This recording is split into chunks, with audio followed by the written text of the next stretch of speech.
Hello everyone. नमस्कार, नमस्ते, आदाब, सत श्री अकाल। आप लोग कैसे हैं? आई होप आप लोग अच्छे होंगे, स्वस्थ होंगे, मस्त होंगे और अपने रूटीन के अनुसार पढ़ाई कर रहे होंगे। तो चलिए बिना लेट किए हुए हम लोग वीडियो को स्टार्ट करते हैं। वीडियो को स्टार्ट करने से पहले आपसे रिक्वेस्ट है कि हमारे चैनल को लाइक और सब्सक्राइब कीजिए और आप भी मोटिवेट रहिए और दूसरों को भी मोटिवेट रखिए। दोस्तों, आज जो मैं आपको जॉब अपडेट लाया हूं वो बिहार में बहुत प्रतीक्षा से लोग इसका इंतजार कर रहे थे, बहुत वेट कर रहे थे। और वो जो जॉब है उस नियमावली के आधार पे इसकी भर्ती किया जाएगा, जो अभी 1-2 दिन पहले इस नियमावली को लागू किया गया है। जो आप लोग देख सकते हैं, ये हमारे बिहार के तरफ से, बिहार सरकार के तरफ से ये आया है। जो गवर्नर का जो सेक्रेटेरिएट है, ये इन्होंने लागू किया है। जो हमारा बिहार में जो असिस्टेंट प्रोफेसर का जो बहाली होता था, उसका कोई एक फिक्स्ड ड्राफ्ट जो भी नियमावली था वो था नहीं। तो एक अभी ड्राफ्ट दिया गया है, एक नियमावली बनाया गया है। उस नियमावली के अकॉर्डिंग अब हमारे बिहार में असिस्टेंट प्रोफेसर की बहाली होगी। जो असिस्टेंट प्रोफेसर का बहाली का इन्होंने जो क्राइटेरिया रखा है, जो मैं बड़े शॉर्ट में आप लोग को बता दे रहा हूं। ऐसे तो बहुत सारे हैं, जो मेन जो चीजें हैं मैं आपको बता दे रहा हूं और उससे आप माइंड में रख के इसको तैयारी कीजिएगा। जो इसको कंसिस्टेंट रूप से इसका जो वेट कर रहे थे, उनके लिए एक नया उम्मीद का किरण आया है। तो चलिए हम लोग बिना देर करे हुए इस प्रोसेस में क्या क्या है उसका हम लोग डिस्कशन करते हैं। तो वीडियो को आप लोग से रिक्वेस्ट है कि इसको शेयर कीजिए, लाइक कीजिए और सब्सक्राइब कीजिए, ताकि लोगों तक इसकी पहुंच बना रहे और आपको हमेशा इस पे अपडेट मिलता रहे। तो बिहार सरकार ने एक जो ड्राफ्ट डिजाइन किया है, ये ड्राफ्ट जो डिजाइन किया है 2025 का असिस्टेंट प्रोफेसर की बहाली के लिए, कि वो जो होंगे पीएचडी जो कैंडिडेट होंगे और जो मास्टर होंगे, किसी भी फील्ड में वो मास्टर रहेंगे, वो एलिजिबल होंगे इस बहाली को भरने के लिए। लेकिन इसमें ये इन्होंने दे रखा है कि वो कैंडिडेट नेट क्वालिफाई होना चाहिए और उस नेट के बेसिस पे जब हमारे बिहार में असिस्टेंट प्रोफेसर की बहाली निकलेगी तो वो अप्लाई कर सकते। अगर जिन्होंने पीएचडी किया है तो उनको तो उस दायरे से बाहर रखा गया है, क्योंकि गवर्नमेंट ये लेके चल रही है कि जो कैंडिडेट पीएचडी कर रहे होंगे तो वो नेट क्वालिफाई होंगे। बट इन्होंने ये क्राइटेरिया नहीं दिया है कि नेट क्वालिफाई होंगे पीएचडी कैंडिडेट तो ही भरेंगे। पीएचडी के लिए वो एग्जम्पशन किया गया है। और जो मास्टर होल्डर हैं उनके लिए तो ये दिया गया है कि नेट क्वालिफाई होना चाहिए, ठीक है। और उसमें ये भी मेंशन है कि या तो नेट या तो सेट। सेट मतलब हो गया स्टेट का जो एलिजिबिलिटी टेस्ट हो गया, वो हो गया।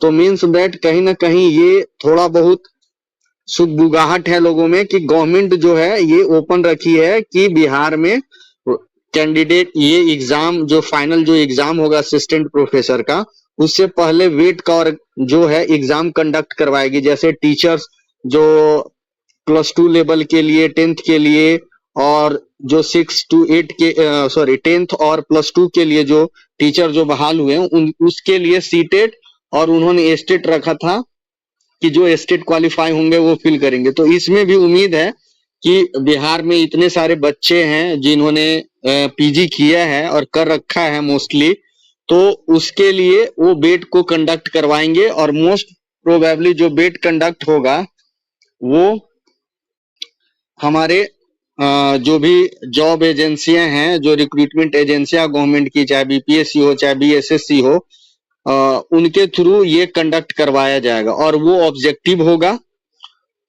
तो इसको कंडक्ट करवाने के बाद ये मान के चलिए बिहार में अभी भी 200 कॉलेज जो है नए अभी बने हैं, तो अगर एवरी कॉलेज में अगर रखा जाए 44 टीचर का, ये मतलब कम से कम स्टाफ होंगे, तो मान के चलो 9200 से 10,000 के बीच में सीटें रह सकती है। तो जो भी सीरियस कैंडिडेट हैं, आप लोग अपने तैयारी को जोर शोर से रखिए। इन्होंने ड्राफ्ट जो बनाया है उस ड्राफ्ट के अकॉर्डिंग इन्होंने एलिजिबिलिटी यही दिया है, पीएचडी और मास्टर वाले भर सकते हैं, और मास्टर जो होंगे वो नेट क्वालिफाई होंगे और सेट होंगे। तो मोस्ट प्रोबेबली बिहार में है जो इतने कैंडिडेट नहीं है जो लाइक नेट का प्रिपरेशन सीरियस तरीके से करते हैं, तो गवर्नमेंट जो है इस फॉर्म को, वैकेंसी को निकालने के पहले बेट का एग्जाम लेगी ही लेगी। तो आप लोग बेट का तैयारी कीजिए, और बेट में उन्होंने और उसका सिलेबस भी होगा, जो नेट का जो सिलेबस होगा वही, और एग्जाम पैटर्न का भी इन्होंने यही सिलेबस दिया है कि हम लोग जो एग्जाम जो कंडक्ट करवाएंगे ना इसमें, वो एग्जाम जो कंडक्ट होगा उसके बेसिस पे होगा जो नेट का सिलेबस होगा। तो नेट का जो सिलेबस होगा उसके बेसिस पे वो एग्जाम को कंडक्ट करवाएंगे। तो इसीलिए मैं आप लोग से कह रहा हूं कि जो भी कैंडिडेट हैं उसको तैयारी कीजिए। और इसमें जो इन्होंने ये उम्र रखा है वो 23 से 45 इयर्स तक के जो विद्यार्थी हैं वो भरेंगे, 23 से 45।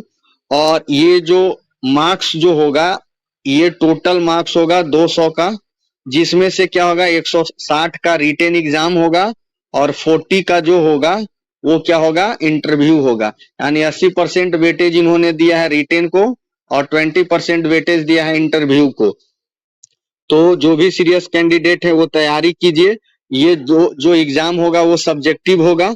और इन्होंने एक और मेंशन किया है कि सपोज दैट अगर 2 कैंडिडेट होंगे, अगर वो इक्वल नंबर पा जाते हैं तो उनका कैसे मेरिट कंसीडर किया जाएगा। तो जो मेरिट कंसीडर होगा वो उनके ऑब्जेक्ट जो एग्जाम होगा रिटेन एग्जाम, उसके बेसिस पे, अगर रिटेन एग्जाम में कैंडिडेट ए अगर ज्यादा पाया है कंपेयर टू बी, तो ए का सिलेक्शन होगा, ए को मेरिट बनेगा, ठीक है। और वो भर्ती जो करेंगे, जो रिटेन का जो रिजल्ट देंगे वो देंगे टोटल वैकेंसी का 3 गुना। सपोज डेट अगर वैकेंसी 9,000 है तो टोटल जो रिटेन का जो फाइनल रिजल्ट आएगा वो 27,000 कैंडिडेट आएगा, और उस 27,000 में इंटरव्यू के लिए सभी को बुलाया जाएगा और एक कैंडिडेट का सिलेक्शन होगा। मतलब 1:3 3 पर एक कैंडिडेट का सिलेक्शन होगा, और उस सिलेक्शन के बाद उनका इमीडिएटली ज्वाइन कराया जाएगा विद इन 1 मंथ, ये उन्होंने रखा है। और उसके बाद ये भी ये ड्राफ्ट को पढ़िएगा आप लोग।